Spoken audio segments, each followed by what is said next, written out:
Memayu hayuning bawana.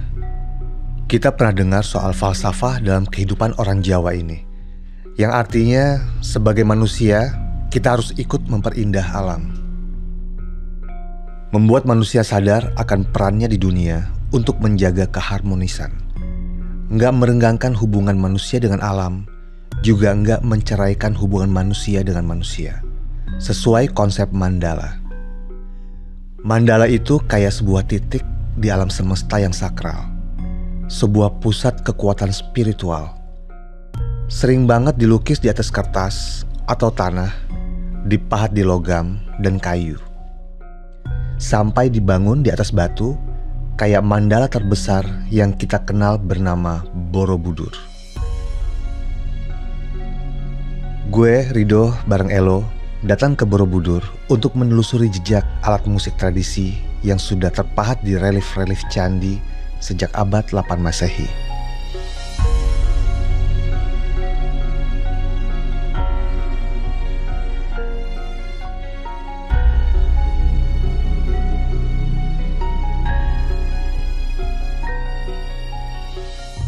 Borobudur merupakan candi yang dibuat sekitar abad 8 Masehi.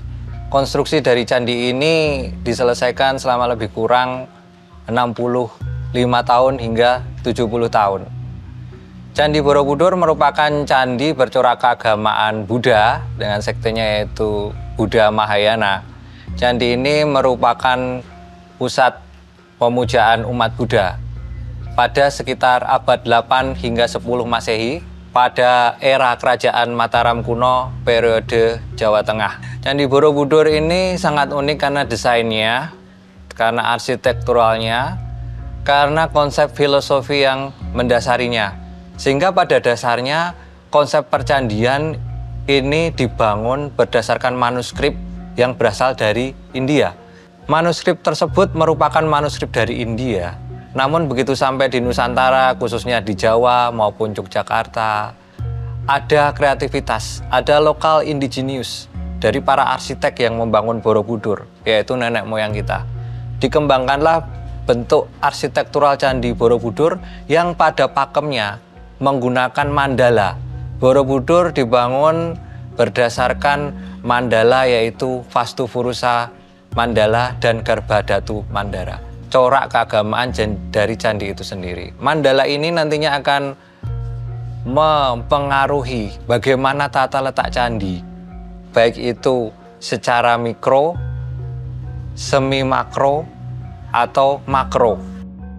Area stupa teras dekat dengan stupa Indo, Anda menggambarkan pandangan Anda di sekitar Borobudur. Ada 7 gunung, ada gunung dan perbukitan di situ. Marapi, Merbabu, Sindoro, Sumbing, Andong, Telomoyo, perbukitan Menoreh. Kita akan melihat yang namanya bekas danau purba di sekitar Borobudur. Tapi jangan dibayangkan itu adalah danau sebesar Danau Toba. Tidak seperti itu. Itu adalah rawa-rawa yang mewakili konsep Ananta Fakta tadi. Tubuh air yang melengkapi konsep filosofi dari sebuah mandala secara makro. Nah, inilah yang saya sebut sebagai Borobudur itu adalah sebuah mandala.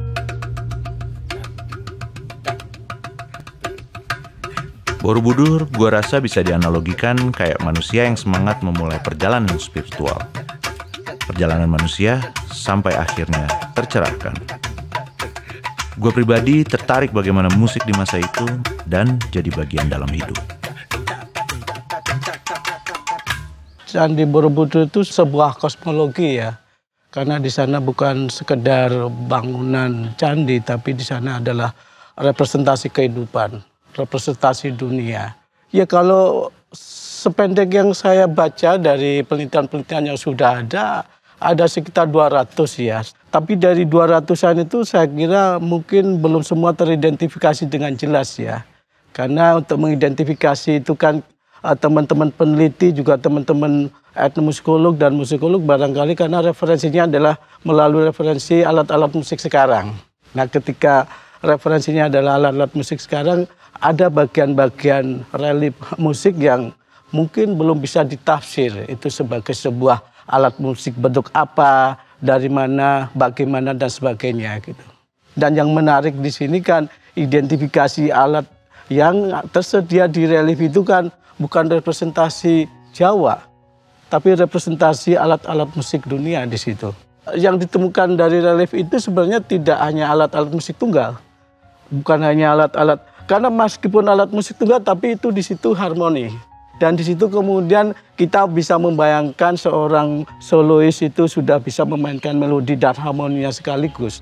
Jadi ini bukan lagi musik tunggal, tapi di situ sebuah ensemble yang melibatkan banyak alat, yang melibatkan banyak jenis alat, bahkan termasuk yang kategori idiopon, tepuk tangan aja ada di sana. Dan ekspresi musik itu kenapa ada di lapis ambang? Karena memang ini sudah bukan semata kebutuhan material, ini sudah kebutuhan rohani.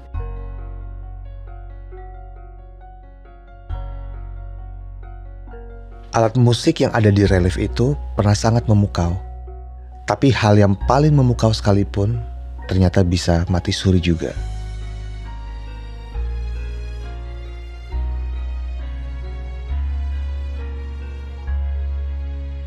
Memang untuk meneliti bunyi itu belum pernah ada. Bunyi musik abad ke-9 itu belum ada. Tapi saya mencoba untuk mencari itu dengan penelitian data-data yang sudah ada. Karena untuk menentukan bunyi, mencari bunyi itu harus ada data musikal. Antara lain adalah notasi, kemudian rekaman audio. Itu tidak ada. Tidak mungkin ada notasi dan rekaman audio musik abad ke-9. Sehingga saya menemukan dua alat musik yang ada di relief, khususnya di Karmawi Bangga di bawah, itu di bukunya Yakons, ya, itu sape dua dawe dan organ mulut, yang itu masih ada dan dimainkan di pedalaman Kalimantan. Sehingga saya berkesimpulan bahwa tangga nada atau bunyi yang dihasilkan untuk musik abad ke-9 adalah seperti itu. Kenapa saya mengambil Kalimantan? Karena di Kalimantan adalah sebuah peradaban yang tidak pernah putus.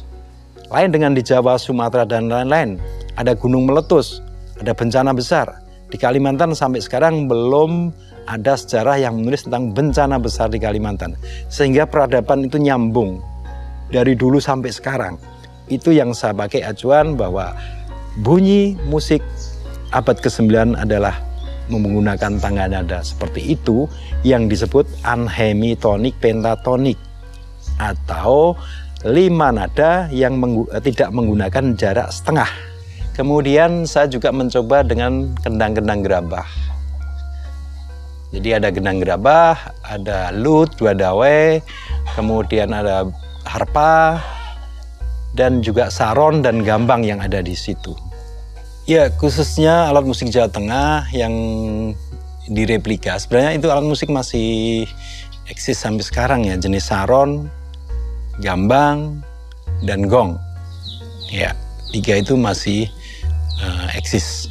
Saron sebagai instrumen melodi, gambang juga melodi, kemudian gong itu sebagai instrumen kolotomik ya. 3 itu saya kira mewakili dan sampai sekarang masih eksis. Bung, kenapa Jawa Tengah? Kenapa Jawa Tengah? Lu tahu dong, candi yang terkenal salah satunya di Jawa Tengah apa sih? Paling terkenal Borobudur. Borobudur. Nah. Dan gue juga baru tahu, baru sadar gitu bahwa ternyata di Borobudur tuh banyak banget meng-capture di reliefnya tuh banyak. Oh iya yang kemarin kita lihat. Banyak banget alat musiknya puluhan, dan itu konon katanya tuh memang datang dari berbagai macam benua. Oh iya. Seru banget ya. Seru banget. Makanya itu kenapa kalau lu tanya itu, ya gue pikir gue juga pengen belajar sih, karena gue belum melihat secara Asli. ada ya. Kita cek apa nih? Cek dong, harus dong ya. Kalau saron kita bisa membaca ini dalam kosmologi gamelan ya, atau gong lebih umum ya. Margaret Katomi pernah menulis gong culture ya. Itu budaya gong itu ada di daratan Asia Tenggara. Jadi kemudian kalau pertanyaannya influencer dari dalam atau dari luar, ini yang kemudian susah. Karena kita sulit menentukan mana yang akar atau mana yang pusat. Apakah Jawa, apakah Tiongkok, apakah Vietnam, Thailand, dan seterusnya. Tapi budaya gong itu ada. Dan saron ada menjadi bagian dari ensemble budaya gong, ensemble gong tadi ya.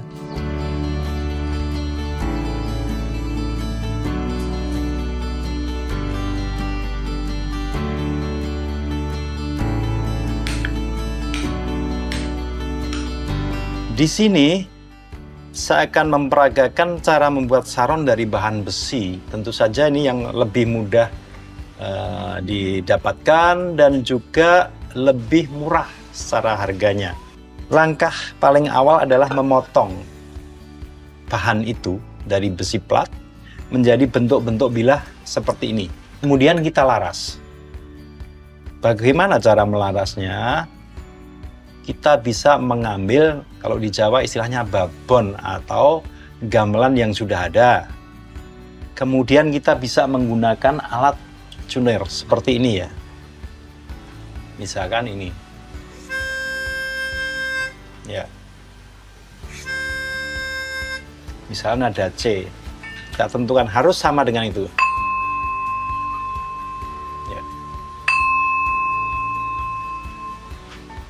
Perlu kita jelaskan juga bagaimana cara membunyikan ini ya. Cara membunyikan ini setelah dicun tadi, setelah dilaras akan menentukan lubang untuk paku tadi. Jadi lubangnya kira-kira di mana? Kira-kira 1/4 dari panjang saron. 1/4 dari panjang saron. Misalkan ini dipegang di sini tidak akan bunyi, tidak mau bunyi. Atau di sini. Bahkan di sini nggak mau bunyi. Tapi kalau 1/4 di sini akan bunyi. Ya. Setelah kita tune, kita stem atau kita laras, sudah jadi, kita cat. Ya. Kita cat menggunakan cat biasanya berwarna emas seperti ini. Ini warnanya emas. Kita catkan ya. Kemudian kita membuat rancak. Rancak atau stand. Seperti ini. Ya. Seperti ini. Ini kita bentuk dari kayu yang utuh ya. Boleh Anda memakai jenis-jenis kayu seperti jati, seperti nangka, seperti munggur dan lain sebagainya. Yang penting kayu tua dan kering sampai halus. Setelah halus, kita cat. Kita boleh milih warna cat. Mau hijau seperti ini, atau mau merah seperti ini. Kemudian setelah jadi, saron kita tata ya. Kita susun di sini. Ya. Kita susun di rancak itu. Setelah dicat. Seperti ini. Karena ini ada beda panjangnya ini, ya. Ini pendek, ini lebih panjang. Berarti yang lebih panjang ini akan di kiri atau di bilahan yang bernada rendah. Jadi semakin tinggi, semakin kecil gitu bentuknya. Kemudian ini kita kasih tanda, kita titik, pakai mungkin alat tulis dan atau paku dan lain sebagainya. Setelah kasih tanda ini kita ambil lagi. Ya, kita ambil lagi lalu kita pasang paku seperti ini. Kita pasang paku, kemudian di atas paku kita pasang spon ati atau biasanya pakai tawonan, tapi tawonan itu rotan. Ya, sekarang pakai spon ati lebih mudah, ya, lebih mudah didapat. Seperti ini kita untuk ganjal ya. Ya, setelah jadi seperti ini. Kita tinggal pasang.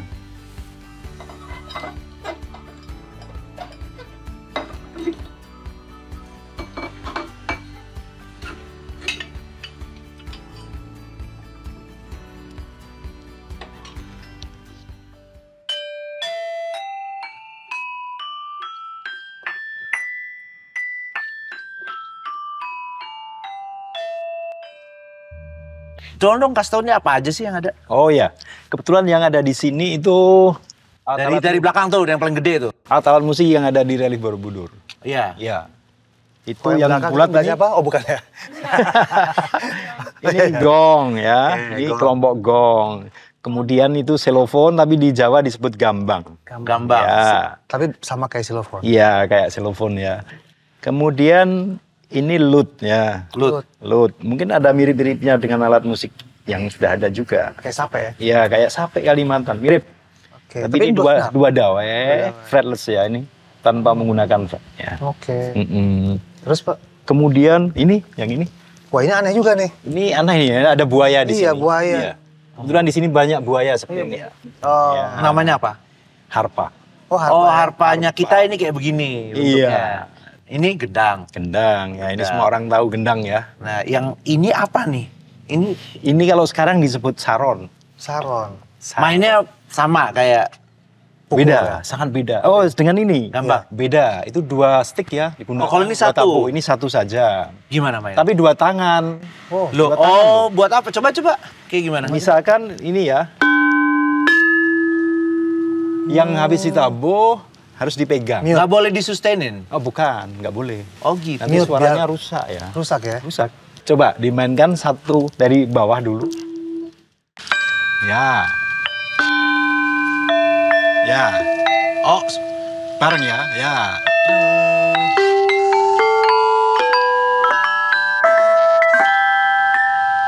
Ya, oke. Lagi dari atas ke bawah. boleh. Oh ya.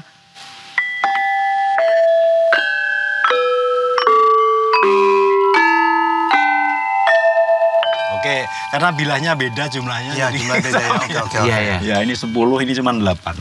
Ya. Oke, ini do re mi sol la si do. Kebetulan ini C-nya tidak ada. Oh, dari do re mi Solado. do re mi sol la do. Do re mi sol. do re mi sol la do re mi re. Ya. Apa namanya pentatonik itu? Iya, pentatonic anhemitonic. Wih. Apa? Pentatonic anhemitonic. Anhemitonic. Anhemi itu pasti apa tuh? Jadi 5 nada, 5 nada. tanpa menggunakan jarak setengah. Flat 5 itu ya? Iya. Nggak ada flat 5-nya. Kalau Nggak flat 5 jadi ada. blues toh. Nggak ada blue note-nya ya, istilahnya nggak ada ya. Oke. Wah, susah ya ternyata ya. Coba mungkin. Karena harus nutup yang sebelumnya jadi. Ya, betul. Wah, ribet. Coba. Lagu apa yang paling gampang untuk pemula mainkan? Mungkin cublak-cublak swing aja ya. Oh, boleh? Gepat. Teng, teng, teng.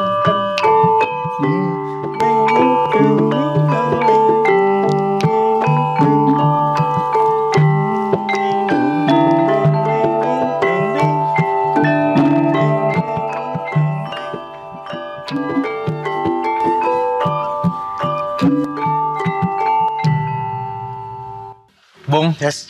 nggak mungkin banget kita nggak ngajak mereka untuk bikin sesuatu nih. Seru banget. Gue sih yes. Yes kan? Lu- Bapak yes? Yes. Anak-anak yes? Yes ya? Siap, deal ya. Oke. Kita- Kenceng lagi. Yes ya? Yes nggak? Yes.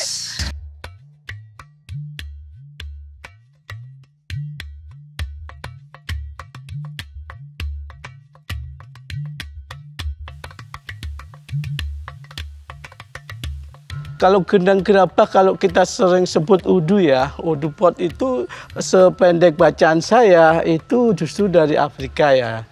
Sering disebutkan dari Nigeria secara khusus ya. Dan di situ pada mulanya adalah bukan alat musik. Sama seperti mungkin teman-teman kita terutama yang secara organis itu menggeluti dunia seni, kadang-kadang kemudian memang mereka tidak membuat itu sebagai khusus sebagai alat musik, tapi memanfaatkan misalkan kayak udu tadi kan sebuah semacam bejana ya, kalau di sini semacam kendi ya, yang kemudian ada stilisasi di sana sampai kemudian bisa dikonstruksi sebagai alat musik, dan itu berkelindan diaspora sampai termasuk mungkin sampai ke Jawa, sampai ke Nusantara, dan sampai sekarang kemudian udu bertransformasi dari alat rumah tangga menjadi alat musik. Dan di situ stilisasinya luar biasa. pilihan bahannya, termasuk konsep-konsep akustikanya, hitung-hitungan akustikanya, saya kira sudah diperhitungkan supaya bisa menghasilkan kualitas bunyi yang diinginkan dari instrumen udu itu.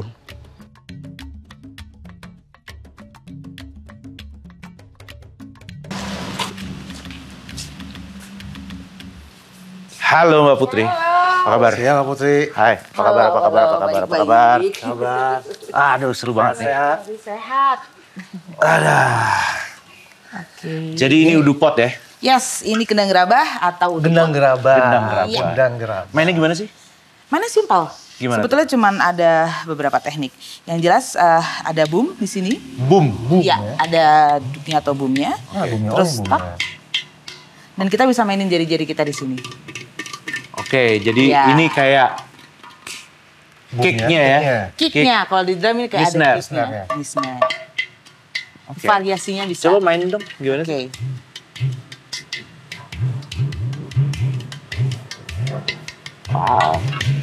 Oke, enak banget ya suara ya. Lu udah jago. Oh, udah langsung diapain? Bentar, aku megangnya bener nggak? Benar. Ini begini boleh? Sebetulnya kita senyamannya aja sih. Senyaman, Yang jelas ya. sumber suara boomnya dari sini. Oke. Nah, yes. Nah, boom ini ada atau bisa diangkat. Kita kalau tekan dan kita apa istilahnya nih tekan gini, dia akan bunyinya beda. Coba lagi dong, seru nih kayaknya. Oke, itu langsung. Ya, asik.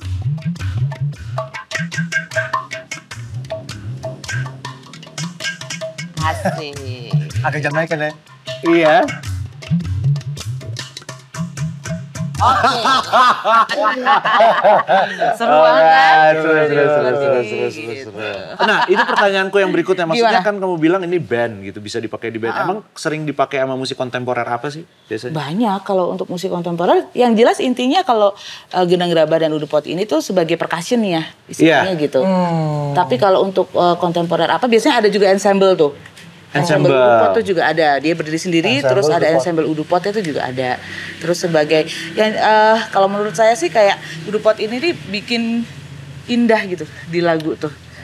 Nuansanya tuh jadi Betul. beda gitu karena dia unik karakternya ya, karena dari gerabah, dari keramik gitu kan, dari gerabah. Aku sih mikirnya, aku suka ritmik, alat yang perkusif Oh, tuh aku oke. suka. Jadi makanya buat aku ini lumayan bisa kepake banyak gitu. Cuman Yes. pertanyaannya, apakah ini temponya semana sih biasanya yang paling orang bisa, apa dia bisa dibikin yang cepat atau memang ada tempo tertentu yang emang pas untuk memainkan udu pot? Enggak. Kalau Terserah. itu terserah, seenak kita sebetulnya ya. Tapi ritme-ritme mungkin kalau ritme-ritme yang diciptakan pada saat di Afrika mungkin ada ya. Tetapi ketika untuk bermain sebagai alat musik, ini tujuannya sebagai percussion ya, itu sebetulnya Bebas, ya, mau tempo cepat, mau... bisa. Bedanya ini sama tabla, kayaknya soalnya hampir mirip kayak tabla ya? Ya, suara kalau di India kan memang ada tabla ya. Cuman ini memang beberapa teknik bermainnya itu tuh mirip tabla. Jadi dia pakai jari-jari. Oh, Terus, apa namanya, ghost note-nya kali ya? ya bisa dari tekniknya. Itu kalau bedanya pasti dari bentuk dan apa namanya ininya bahannya pasti beda. Kalau tabla kan memang kayak kalau di kita kayak ketipung ya. Ketipu. Kalau tabla di India itu kalau di kita kayak ketipung dangdut itu. Tapi soundnya hampir mirip-mirip. Mirip. Iya, kalau soundsnya bunyinya memang hampir mirip.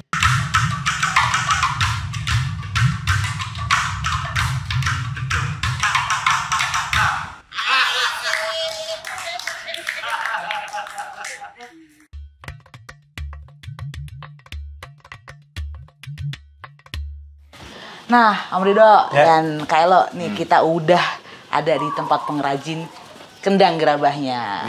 Sesuai janji kita udah ada di tempat ini. Luar Ini biasa. tempatnya gitu ya. Yes, nanti dengan beliau-beliau ini kita bisa coba bikin. Gimana sih caranya bikin kendang gerabah atau udu pot tadi? Oke, ini Bikinnya Caranya seperti ini ya. Jadi sistemnya itu spiral. Ya, dari awal bawah kemudian Ini. ke atas ke atas. Gini, diapain Bu?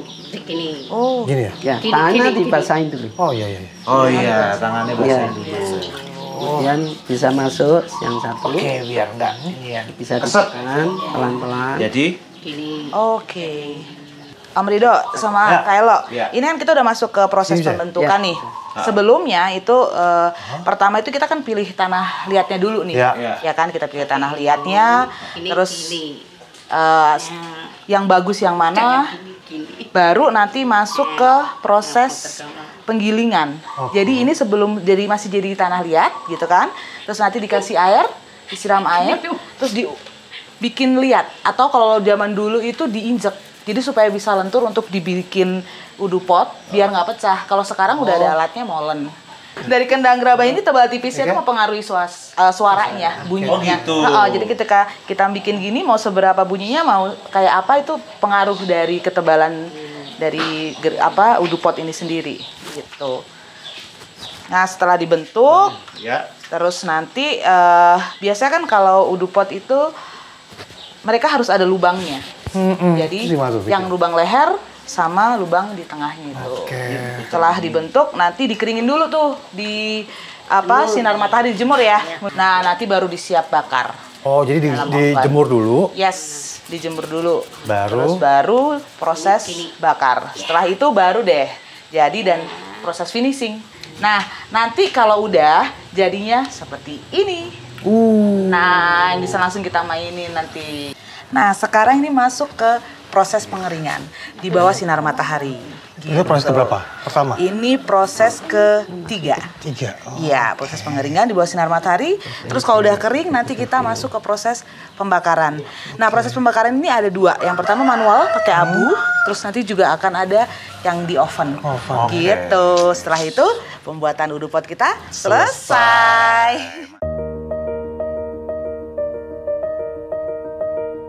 Tadi kita udah lihat tuh, saron, udu pot. Lu kebayang? Banyak banget. Lu kebayang gak sih ada ide apa gitu kira-kira bikin apa? Gue ada banget. Gue banyak banget maksudnya. Makanya tuh.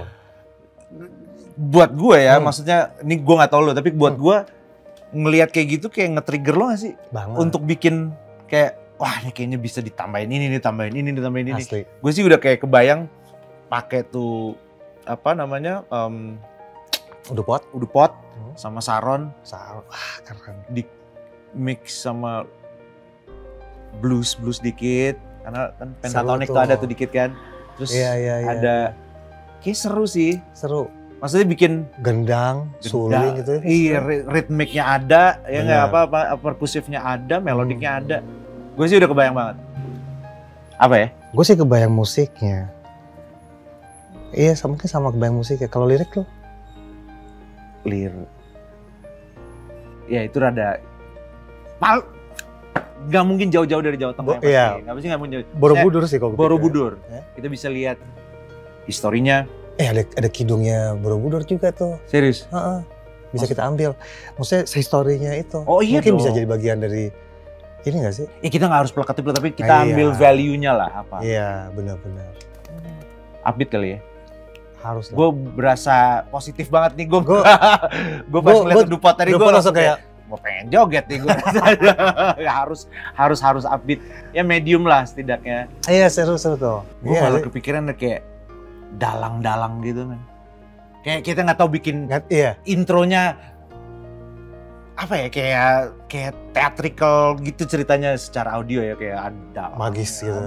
Gimana gitu, terus baru masuk ke kontemporer ya kita. Seru.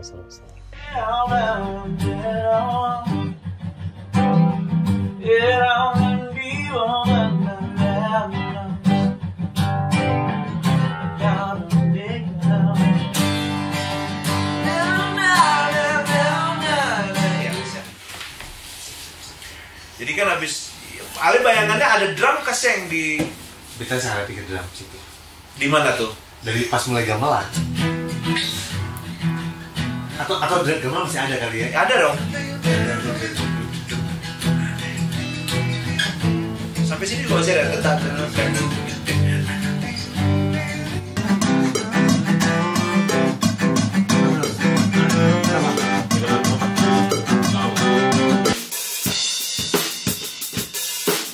Jadi tempat aman untuk engkau dan diriku. Yeah. Dibayar dong ya.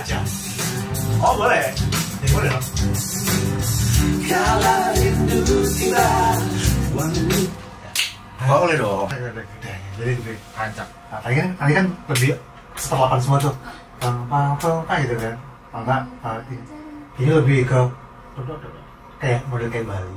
Oh, tapi notasi kayak cerong-cerong. Kayak gitu.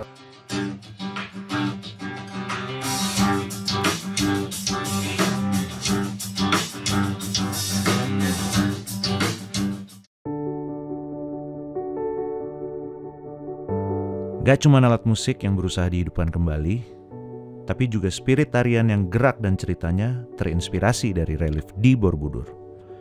Seperti apa yang dilakukan Sanggar Avadana. Relief Candi Borobudur itu ada berbagai macam. Salah satunya adalah Avadana yang menjadi salah satu inspirasi dari karya kami. Selalu kita mengupdate, kita selalu belajar, kita selalu mengeksplor seluruh apa yang ada di relief, baik itu gerak, baik itu kostum, baik itu alat musik. Jadi untuk sekarang itu kita mencoba untuk menerapkan alat-alat musik ke dalam karya Manuhara. Karena dari Sanggar sendiri kita mencoba untuk mengajak para generasi muda, anak-anak itu untuk mengenal lebih jauh tentang Borobudur dengan karya-karya kami yang bersumber dari relief Candi Borobudur. Itu salah satunya yang kita upayakan. Yang kedua adalah mengenalkan Candi Borobudur itu bukan hanya sekedar bangunan, tapi di dalamnya itu ada nilai yang kita karyakan lewat sebuah tarian, kita karyakan lewat sebuah gerakan, kita karyakan lewat filosofi yang ada di gerakan tersebut. Segala sesuatu yang ada di candi itu bisa memberikan nilai positif. Bagi kami Borobudur adalah identitas budaya. Kami tetap menyebut sebagai Mandala Budaya, yaitu satu pusat, satu kekuatan kebudayaan kami, kebudayaan yang ada saat ini. Jadi segala sesuatu yang kami lakukan dari proses kreativitas bersumber dan banyak terinspirasi dari Borobudur. Baik itu kostum, gerakan, sampai bunyi-bunyian yang terus kami gali. Bunyi-bunyian ini kita memang hanya menemukan bentuk 2 dimensi atau 3 dimensi dari relief, tapi kemudian kita juga menginterpretasikan dalam semangat-semangat berkesenian, terutama untuk seni musik yang ada saat ini. Jadi kemudian apa yang kami lakukan adalah kami membuat satu studi komparasi berdasar pada relief tersebut. Namun demikian kami juga tidak meninggalkan prasasti sebagai satu sumber utama, karena kalau di prasasti dan di relief ini saling mendukung.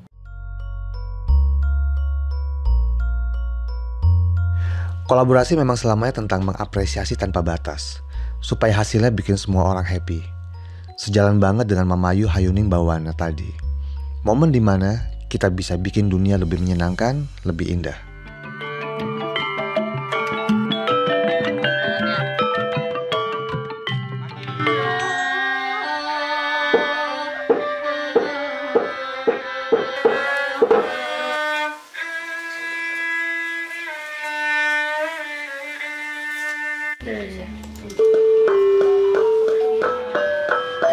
Masuk gitu ya. Dong, dong, dang, dong gitu ya. Coba.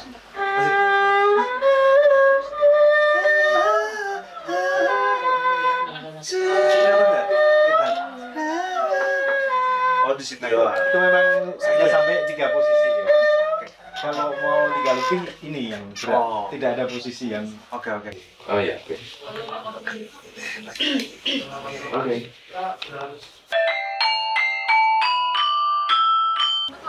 Gak apa-apa. Main aja. Aku tinggal ini ya. Lagi ya. Sekali lagi ya.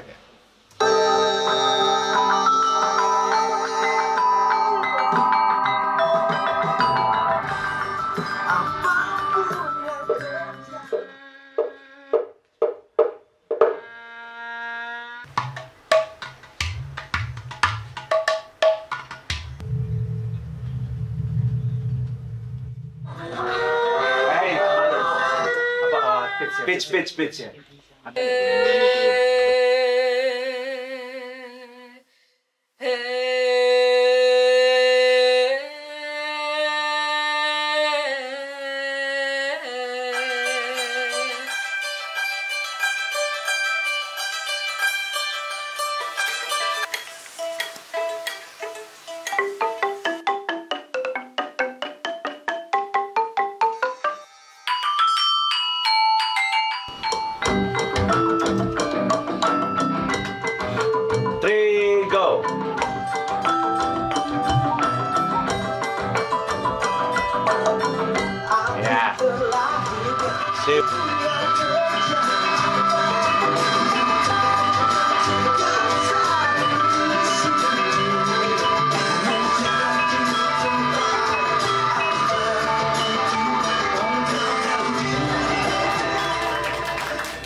Secara pradaksina, kita mengelilingi satu demi satu panel cerita Borobudur.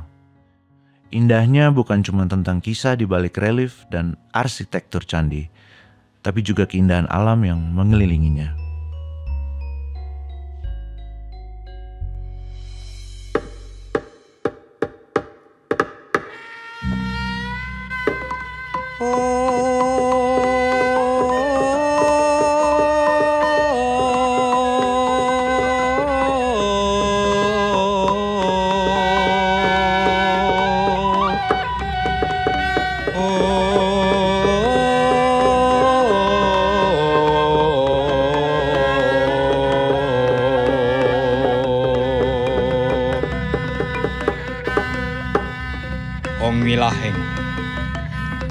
Hong wilaheng ngawit namastu purnama sidam.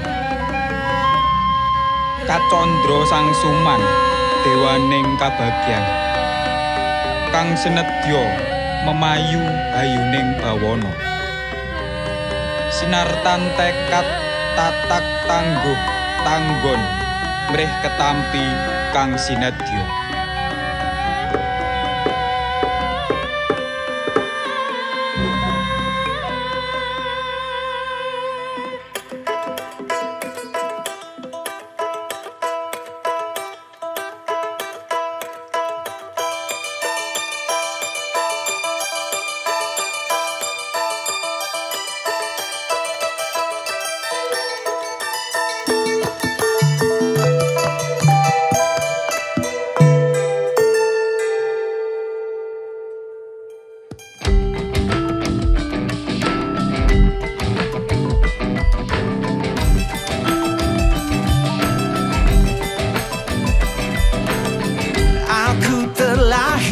Tempat ini di kaki gunung yang hijau.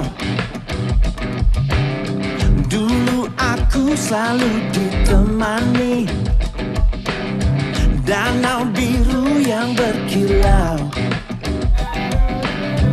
Terik matahari menyapu embun pagiku.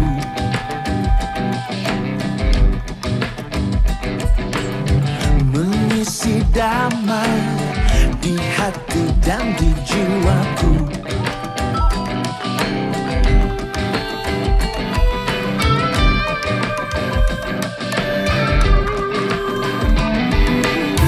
Walaupun kita tak selalu sama, tak sejalan, tak sekata, tapi kita akan selalu ada untuk saling menjaga. Saat luka datang, cantikmu tak terabaikan.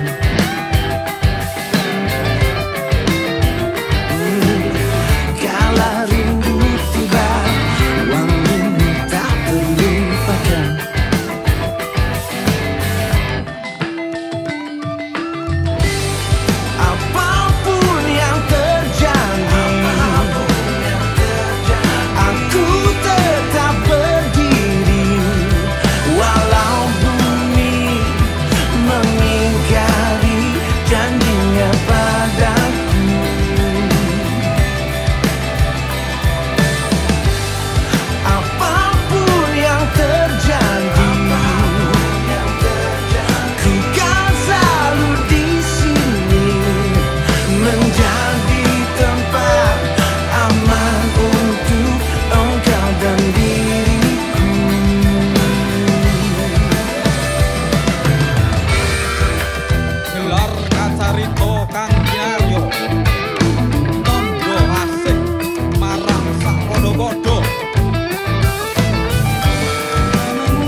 kasih, cintamu tak sendiri. Semua akan berakhir, hanya cinta yang abadi.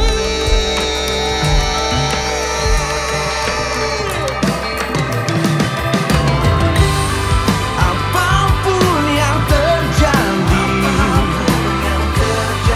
aku tetap berdiri, walau bumi mengingkari janjinya padaku.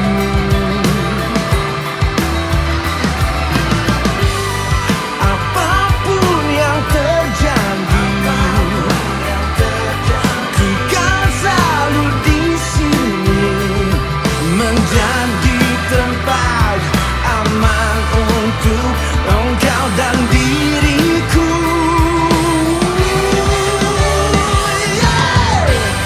Apapun yang terjadi,